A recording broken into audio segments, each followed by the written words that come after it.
வாழ்க வையகம், வாழ்க வளமுடன். குரு வாழ்க, குருவே துணை. ஓம் நமச்சிவாய நமக. ஜோதிட நண்பர்கள் அனைவருக்கும் வணக்கம். இன்றைக்கி என்ன பதிவு பார்க்க போகிறோம் அப்படின்னா, திருமணத்தில் இணைக்கக்கூடாத ராசிகள் அப்படிங்கிற ஒரு கான்செப்டை தான் பார்க்க போகிறோம். திருமணத்தில் எந்தெந்த ராசிகளை இணைஞ்சால் நல்லது, எந்த ராசிகள் இணையாமல் இருக்கிறது நல்லது அப்படிங்கிற விஷயத்தை பற்றி தான். ஏன்னா நம்ம திருமண பொருத்தத்திலேயே பார்ப்போம், ராசி பொருத்தம், ராசி அதிபதி பொருத்தம் அப்படிங்கிற விஷயங்களும் ஒரு கான்செப்ட் இருக்குது பார்த்தீங்களா. ஸோ அது மோஸ்ட்லி ரொம்ப எதிர்பார்க்க வேண்டிய அவசியம் இல்லை. மற்ற கட்ட பொருத்தத்தில் இருக்கக்கூடிய அமைப்புகள் ஓரளவுக்கு மேட்ச் ஆனாலே லைஃப் அப்படி கொண்டு போயிடலாம். பட் என்னன்னா அந்த விஷயங்கள் இப்போ இணையக்கூடாத ராசிகள், ராசி அதிபதிகள் உங்களுக்கு பகை கிரகமாக இருந்து அதோட தசா புத்திகள் நடக்கும்போது கண்டிப்பாக பிரிவுகள் வரைக்கும் கொண்டு போகுது அப்படிங்கிற விஷயத்துக்காக தான் எப்பவுமே இந்த ராசி இந்த ராசிக்கு ஓகே, அதுக்கு தகுந்த மாதிரி இணைந்தால் நல்லது, இணையாமல் இருக்கிறது ஒரு சில ராசிகள் இருப்பது நல்லது அப்படிங்கிற மாதிரி ஒரு கான்செப்ட் இருக்குது. அப்போது உங்களோட ஜாதகத்தை எடுத்துட்டிங்க அப்படின்னா, ராசிங்கிறது என்னென்னா சந்திரன் இருக்கும் இடம் தான் ராசி. சந்திரன்கிறது மனம். ஸோ ஒருத்தர் ஒருத்தருக்கு பிடிக்கணும் அப்படின்னா அவங்க மனசு இணையும் போது, இல்லை அவங்கக்கிட்ட ஏதோ ஒரு குவாலிஃபை நமக்கு பிடிக்கும், அது உணர்றது மனம்தான். ஸோ அந்த மனசு ஒரு மனதாக இருக்கணும், அதுக்காக தான் ராசி பொறுத்துகிட்டே பார்க்குறோம். ஸோ அந்த கான்செப்ட் எடுக்கிறப்போ திருமணத்துக்கு இணைக்கக்கூடாத ராசிகள் அப்படின்னு பார்த்துட்டோம்னா ஒரு ஏவரேஜாக நம்ம அடுத்தடுத்த லைன்லேயே பார்க்கலாம். எப்படின்னா ஈவனாக பார்க்கும்போது ஃபஸ்ட்டு மேசம் எடுத்துக்கிறோம். மேச ராசிக்கு எந்த ராசி இணைக்கக்கூடாது? சஸ்தாங்க ராசியை இருக்கக்கூடிய விஷயங்கள் இணைக்கக்கூடாது. சஸ்தாங்கன்னா 6, 8 வரக்கூடிய ராசிகள் அது இணைக்கக்கூடாது. இது காமனான ரூல் தான். ஸோ அப்போ ஒரு சில பேர் இந்த 6, 8 ராசிகள் இணைந்தாலும் கூட நல்லா தான் வாழ்ந்துட்டுருக்கோம் அப்படின்னா அதோட ராசியோட அந்த இணைந்த ராசிகளோட தசாபுத்தி வராமல் இருக்கலாம், இல்லை அடுத்தடுத்து வரக்கூடிய தசாபுத்திகள் நல்ல தசாபுத்திகளாக இருக்கலாம் 2 பேர்த்துக்கும். இல்லை அப்படின்னா 2 பேர்த்துக்கும் அவங்கவுங்களோட 7ஆம் அதிபதியும் லக்னாதிபதியும் ஏதோ ஒரு வகையில் சம்மந்தப்பட்டு, செவ்வாயோ இல்லை கலத்திரக்கார கிரகங்களும் ஏதோ ஒரு வகையில் ராசியில் சம்மந்தப்பட்டு பொருந்தியோ இல்லை கூட இருக்கிற மாதிரி ஒரு சூழ்நிலை வரும் பட்சத்தில் கண்டிப்பாக அவங்கக்கிட்ட சண்டை சச்சரவுகளோடு போனாலும் கூட பிரிவுகள் வரைக்கும் போகாமல் இருக்கும் அப்படிங்கிற விஷயத்தை நம்ம எடுத்துக்கலாம். எல்லாத்தையும் தாண்டி இன்னாருக்கு இன்னார்தாங்கிறது கடவுள் படைக்கப்பட்ட விஷயங்கள் தான். இவருக்கு இவங்க தாங்கிறது முன்னக்கூட்டியே நமக்கு எழுதப்பட்டவை இருக்கும் பட்சத்தில் நம்ம என்னதான் இந்த ராசிகள் ராசி சேர்த்தக்கூடாது சொன்னாலும் கூட ஒரு சில பொருத்தங்கள் இருக்கும் பட்சத்தில் இந்த ஒரு விஷயம் தான் நாங்கள் பரவாயில்ல சேர்த்துங்கன்னு சொல்லி போட்டு சேர்த்திடுவாங்க. அதுக்கப்புறம் அது பிரச்சனையாக இதனால் பிரச்சனை வராது, மற்ற விஷயங்கள்லாம் பிரச்சனைகள் இருக்கும், இதுவும் ஒரு காரணமாக இருக்கும் அந்த ஒரு நேரத்தில் பார்க்குறப்ப நமக்கு அப்படிங்கிற விஷயந்தாவே தவிர இந்த ஒரு காரணத்தினால பிரிஞ்சு போயிடுவாங்கன்னு சொல்கிறதுக்கு வாய்ப்புகள் இல்லை. அதுக்குண்டான தசாபுத்தி நடக்கணும். அதே மாதிரி பார்த்திங்கன்னா நிறைய விஷயங்கள் கலத்திரக்கார கிரகம் இவங்க ஜாதகத்திலும் 6, 8 வர்றது, லக்னங்கள் 6, 8 வர்றது, இதெல்லாம் பார்த்து தான் முடிவுகள் வரும். பட் இது ஓரளவுக்கு இந்த விஷயங்கள் மேக்ஸிமம் ஒரு 60% இதுக்கு வாய்ப்புகளும் இருக்குது அப்படிங்கிற விஷயத்துக்கு தான் இது பொதுவான விதியாக பார்க்கப்படுது. அப்போ அப்படி பார்க்கும்போது மேசத்தில் நம்ம எடுத்துட்டோம் அப்படின்னா, மேச ராசிக்கு 6 என்ன ராசி? கன்னி வருது. கன்னி, விருச்சிகம். ஸோ ராசியாதிபதி ஒரே ராசியாதிபதியாக இருந்தாலும் கூட 8 வரனால மேசம், விருச்சிகம், கன்னி 6. ஸோ இந்த மாதிரி ஆல்ரெடி இந்த ராசிகளும் உங்களுக்கு 6, 8 வருது. அதையும் தாண்டி ராசி அதிபதிகள் பார்க்க போனீங்கன்னா செவ்வாய், புதன் பகை கிரகங்கள்.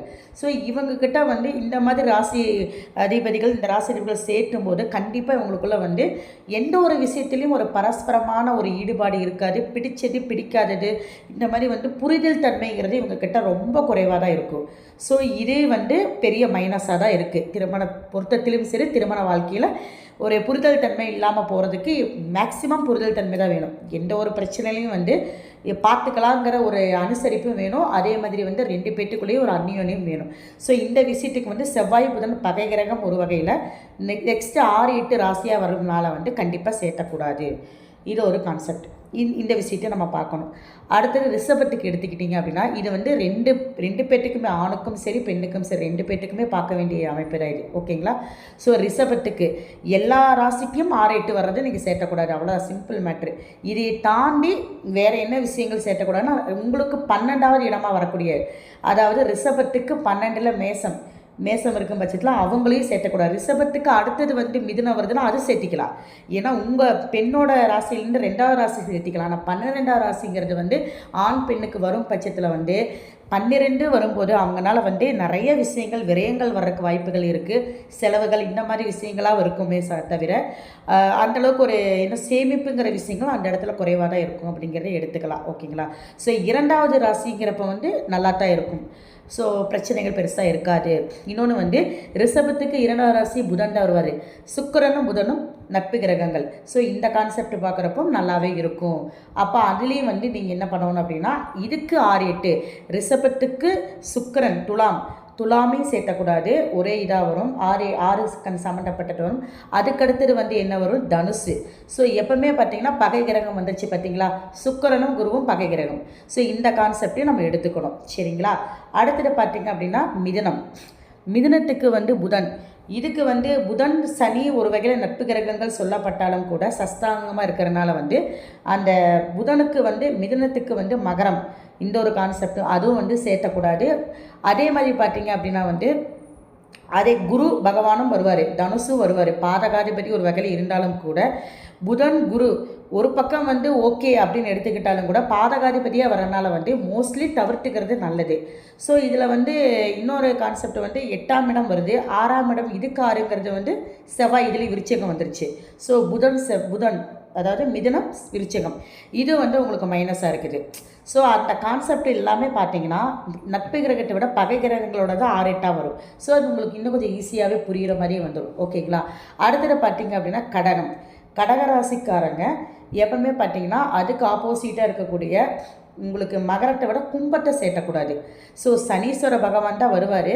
பட் பொதுவாகவே சந்திரன் சனி சேர்ந்தாலே கடகத்தில் வந்து மகரம் கும்பம் இது சேர்த்தும் போது என்னென்னா மகரம் கூட உங்களுக்கு வந்து ஒரு வகையில் வந்து சின்ன சின்ன சங்கடங்கள், அதனால் சங்கடங்கள் பிரச்சனைகள் இவங்களுக்குள்ளே வருமே தவிர பெரிய பிரச்சனைகள் பெருசாக இருக்காது.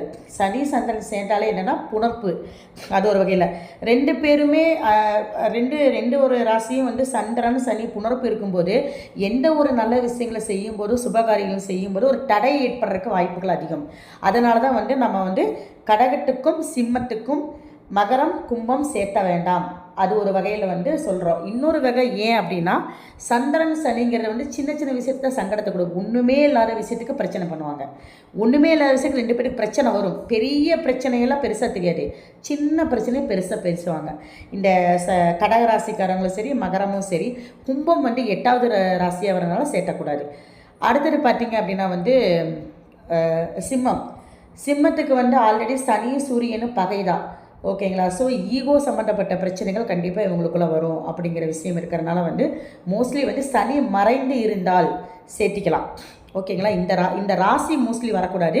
அப்படி ராசி வருது மற்ற எல்லா பொருத்தமும் நல்லா இருக்குது அப்படின்னா இப்போ கும்பராசி வந்து மோஸ்ட்லி சேர்த்தக்கூடாது. பட் எல்லா விஷயங்களும் சூப்பராக இருக்குது, பட் இது ஒன்று மட்டும்தான் அப்படி இருக்குது அப்படின்னா அந்த சனி மறைஞ்சிருக்கு அப்படின்னா பிரச்சனை இல்லை. அந்த சனி வந்து ஏதாவது வகையில் லக்னாதிபதியோட தொடர்போ இல்லை லக்னத்தை பார்த்தாவோ கண்டிப்பாக அந்த ஈகோங்கிற விஷயங்கள் கண்டிப்பாக வரும்.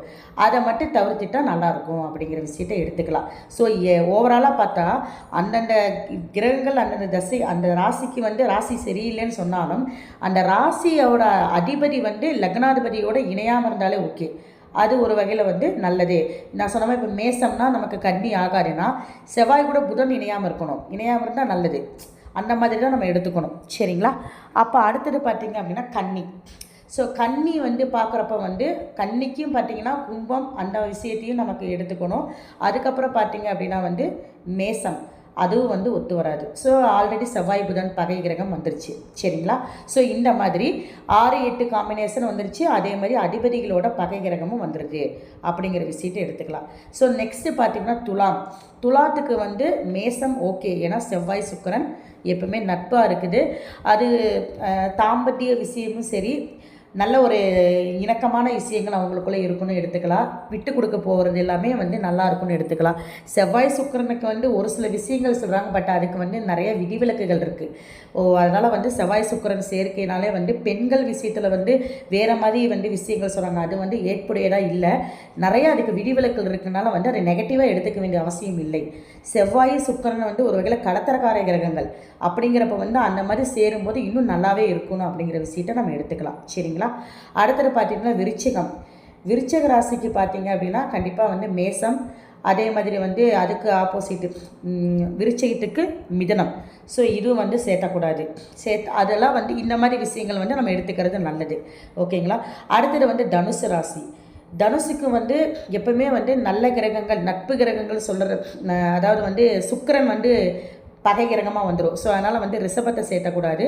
அதே மாதிரி பார்த்தீங்க அப்படின்னா வந்து உங்களுக்கு சுக்கிரனுக்கு வந்து பகை கிரகம் இன்னொன்று சூரியனும் வரும். அப்படிங்கிறப்ப வந்து சிம்மத்தையும் சேர்த்தக்கூடாது. துலா ராசிக்கு சிம்ம ராசியும் சேர்த்தக்கூடாது. அந்த ஒரு கான்செப்டையும் நீங்கள் எடுத்துக்கிறது நல்லது. சரிங்களா. அதுக்கப்புறம் பார்த்தீங்கன்னா தனுசுக்கு வந்து சுக்கிரன் நம்ம சொல்லியிருக்கோம். ஏன்னா ரெண்டுமே குரு சுக்கிரனும் பகை கிரகங்கள். அதே மாதிரி உங்களுக்கு சஷ்டாம்சமாகவும் வரும் ரிஷபராசி. ஓகேங்களா. அதுவும் பார்த்துக்கிறது நல்லது. அதுக்கப்புறம் பார்த்தீங்க அப்படின்னா மகரம் கும்பம். ஆஸ் யூஸ்வல் பார்த்தீங்கன்னா மகரம் கும்பத்துக்கு கடகமும் சிம்மமும் ஆப்போசிட்டாக இருக்கும். அதை எடுத்துக்காமல் இருக்கிறது நல்லது. அதை தாண்டி வந்து உங்களுக்கு வந்து சனி கூட வந்து செவ்வாய், மேசத்தையும் வந்து நீங்கள் எடுத்துக்கிறது நல்லது. அதாவது வந்து மகரம் கும்பத்துக்கு வந்து மேசமும் சரி விருச்சிகமும் சரி. ஏன்னா சனி செவ்வாய் பகை கிரகமாக இருக்கிறனால வந்து அந்தளவுக்கு வந்து இவங்களால வந்து எந்த விஷயத்தையும் லைஃப்பில் வந்து கொஞ்சம் புரிதல் தன்மையோடு கொண்டு போகிறது வந்து கஷ்டம் அப்படிங்கிற விஷயத்தை வந்து எடுத்துக்கலாம். சரிங்களா. அடுத்தது மீனராசி. மீனராசிக்கு வந்து புதன் வந்து பாதகாதிபதி ஒரு வகையில் இருந்தாலும் கூட மற்ற விஷயத்தில் வந்து அது திரிகோண கேந்திரத்தில் வந்து இருக்குது அப்படின்னா நல்ல விஷயம்தான். பட் ராசியை பொறுத்த வரைக்கும் ஒரு சில விதிவிலக்குகள் இருக்கனால வந்து நம்ம வந்து மீனத்துக்கு வந்து கன்னி வந்து ஓகே தான். அது வந்து நம்ம இது சொல்கிறதுக்கு வாய்ப்புகள் இல்லை. சரிங்களா. பாதகாதிபதியாக வரனால சில சோதனைகளை கொடுத்து அதோட தசைகள் வந்தால் மட்டும்தான் பிரச்சனைகள் வரும். இல்லைன்னா அதை பற்றி நம்ம கவலைப்பட வேண்டிய அவசியமே இல்லை. ஓகேங்களா. ஸோ இந்த மாதிரி அதே அந்த மீனத்துக்கு வந்து ரிஷபமும் அதே மாதிரி வந்து துலாமும் ஆகாது. ஓகேங்களா. ஸோ இந்த ஏன்னா குரு சுக்கிரன் வருது. அப்போது இதெல்லாம் வந்து பொதுவான விதிகள். இது வந்து யூஸ்வலாகவே ஓரளவுக்கு ஜாதகம் பார்க்க தெரிஞ்சவங்களுக்கு வரும். பட் இது எதனால் சேர்த்தக்கூடாதுங்கிறது நமக்கு தெரியணும் அல்லவா. அப்போ எதனால் சேர்த்தக்கூடாதுன்னா பகை கிரகங்களாக வரும் பட்சத்தில் ரெண்டு பேர்த்துக்குமே ஒரு இணக்கமான ஒரு சூழ்நிலை கொடுக்காது. ஆல்ரெடி வந்து நெகட்டிவான தசாபுத்தி நடக்கும்போது இவன் நேச்சுரலாகவே இவங்க ரெண்டு பேர்த்துக்கு ஒத்து வராமல் இருக்கும் பட்சத்தில் நெகட்டிவான தசாபுத்தியும் அமையும் போது கண்டிப்பாக வந்து பிரிவுகளை கொண்டு போய் கொடுக்குது. அப்படிங்கிற விஷயங்கள் வந்து நடக்கப்படுறதுனால தான் வந்து இதை வந்து தவிர்த்துக்கணும் அப்படிங்கிற விஷயத்த நம்ம சொல்கிறோம். இன்னொரு விஷயம் என்னென்னு பார்த்தோம் அப்படின்னா எப்போவுமே வந்து ஒரு சுக்கிரன் புதன் அந்த மாதிரி ஒரு காம்பினேஷன், சுக்கிரன் செவ்வாய், சந்திரன் செவ்வாய், இந்த மாதிரி வந்து இணக்கங்கள் இணைப்பட ராசியாக இருக்கட்டும் லக்னமாக இருக்கட்டும் இந்த மாதிரி இணைக்கும் போது வந்து கண்டிப்பாக அவங்கக்கிட்ட வந்து ஒரு அந்யோன்யம் வந்து அதிகமாகவே இருக்கும் அப்படிங்கிற விஷயத்தை நீங்கள் எடுத்துக்கணும். அப்புறம் இன்னொரு விஷயம் என்னென்னா எப்போவுமே வந்து ஒரு கணவன் மனைவி இருக்காங்கன்னா ஒருத்தர் அமைதியாக இருப்பாங்க, ஒருத்தர் வந்து ஹை லெவலில் இருப்பாங்க. பேசுகிறது சரி, டேலண்ட்டு சரி, எல்லாமே அது அப்படி இருந்தால் தான் லைஃப் நல்லபடியாக கொண்டு போகும். ரெண்டு பேருமே ரொம்ப டேலண்ட்டாக இருந்தாங்கன்னா அங்கே வந்து அறிவு அதிகமாக பேசும், மனசு வந்து பேசாது. அப்போ அறிவு அதிகமாக பேசிச்சுன்னா அங்கே என்ன நடக்கும்னா பணங்கிற விஷயம் மட்டும் தான் அங்கே பேசும். அப்போ மனசுங்கிறது வந்து புரிதல் தன்மை, விட்டு கொடுக்குறது இது எல்லாமே அங்கே வந்து கிடைக்காது. ஈகோ அதிகமாகிடும். அதுக்கு தான் வந்து ஒரு ராசி வந்து ஒரு ரெண்டுமே வந்து இணைக்கிற ராசிகள் வந்து நட்பாக இருக்கணும். இது ஒருத்தர் ஹையாக இருப்பாங்க, ஒருத்தர் லோவாக இருக்கிறது வந்து வாழ்க்கைக்கு முக்கியம்தான், நல்ல விஷயந்தான். அப்படி இருந்துக்கிறது அது தப்பு ஒன்றும் கிடையாது. ஓகே. ஸோ அந்த மாதிரியும் நீங்கள் பாருங்கள். அதே மாதிரி நீங்கள் ஜாதகத்தில் வந்து ஒரு லக்னாதிபதி நல்லா இருக்குது அப்படின்னா ஏழாம் அதிபதியும் நல்லா இருந்துச்சு அப்படின்னா கண்டிப்பாக அவங்களுக்குள்ள பரஸ்பரமான அன்பு எப்போவுமே இருக்குன்னு சொல்லலாம். இல்லை ஒரு லக்னாதிபதி நல்லா இருந்து ஏழாம் அதிபதி வீக்காக இருக்குது அப்படின்னா அவங்களுக்குள்ள அந்யோன்யம் குறைவாக தான் இருக்கும். இது வந்து இந்த விஷயத்தை நீங்கள் வந்து மெயினாக மைண்ட் செட் பண்ணிக்கிங்க. சரிங்களா. இல்லை ஏழாம் அதிபதி ஸ்ட்ராங்காக இருக்குது, லக்னாதிபதி வீக்காக இருக்குது அப்படின்னா நீங்கள் சரணடைஞ்சிருங்க. ஏன்னா ஏழாம் அதிபதி ஸ்ட்ராங்காக இருக்குன்னா உங்கள் மனைவியோ இல்லை கணவரோ அது வரும், வாழ்க்கை துணையோ அவங்க தான் வருவாங்க. பட்சத்தில் நீங்கள் ஆண் ஜாதகம் வந்து லக்னாதிபதி வீக்காக இருக்குன்னா ஏழாம் அதிபதி பெண் ஜாதகம் ஸ்ட்ராங்காக இருக்குது, ஏழாம் அதிபதி ஸ்ட்ராங்காக இருக்குன்னா கண்டிப்பாக அவங்க சொல்கிறத கேட்டுட்டு வழி நடத்திட்டு போயிட்டீங்கன்னா எந்த பிரச்சனையும் வராது. ஆனால் இதில் என்ன ஒரு சிக்கல் அப்படின்னா ஒரு உதாரணத்துக்கு வந்து நீங்கள் பகை கிரகங்கள் சொல்லக்கூடிய நார்மலாகவே வரும். எப்படின்னு பார்த்தோம்னா இப்போ சிம்ம லக்னம் எடுத்துக்கோங்களே. சிம்ம லக்னத்தில் சூரியன் நீசமாயிட்டார், சனி ஏழாம் இடத்துல திக்பலமாக இருக்குதுன்னு வச்சுக்கோங்க. அவங்களுக்கெல்லாம் பார்த்தீங்கன்னா கண்டிப்பாக குடும்ப வாழ்க்கை பிரச்சனை வரும். ஏன்னா சூரியனே தன்னோட நம்ம நீசமாக இருக்கிறத ஒத்துக்காது. ஏன்னா கம்பல்சரி அவங்களுக்குன்னு ஒரு சூரியனாலே வந்து ஒரு பிரகாசம், ராஜா மாதிரி. ஸோ தன்னை வந்து தன்னோட குறையை ஏற்றுக்காது, தன்னை குறைச்சி பேச பிடிக்காது.